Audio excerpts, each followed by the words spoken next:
Ekskadif Propam Polri sudah resmi dipecat dari institusi Polri setelah banding atas utusan pemberhentian tidak dengan hormat atau PTDH ditolak Komisi Kode Etik Polri beberapa waktu lalu. Setelah dipecat dan kini berstatus sebagai warga sipil, Mabes Polri pun berencana untuk memindahkan Ferdi Sambo dari tempat khusus ke rumah tahanan Makobrimob. Saat dikonfirmasi Kadif Humas Mabes Polri Irjen Dedi Prasetyo juga membenarkannya.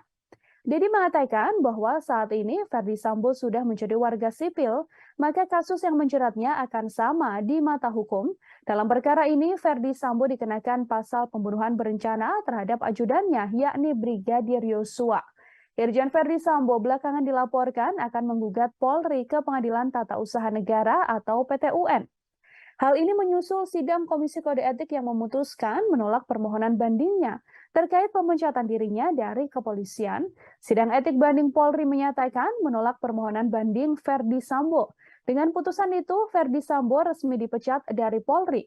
Setelah dijatuhi sanksi pemberhentian dengan tidak hormat atau PTDH, Dedi mengatakan Polri siap menghadapi kemungkinan gugatan hasil putusan sidang etik banding yang menolak pelanggar dengan sanksi pemecatan dari kepolisian. Di antaranya adalah Ferdi Sambo. Menurut Dedi, Ferdi Sambo memang punya hak untuk melayangkan gugatan sebagai warga negara. Hanya saja Jenderal Bintang 2 itu menekankan hasil putusan sidang KKEP banding yang menolak permohonan banding Ferdi Sambo sudah final dan juga mengikat. Artinya tak ada langkah hukum lain yang masih bisa dilakukan oleh Ferdi Sambo. Terima kasih sudah nonton. Jangan lupa like, subscribe, dan share ya.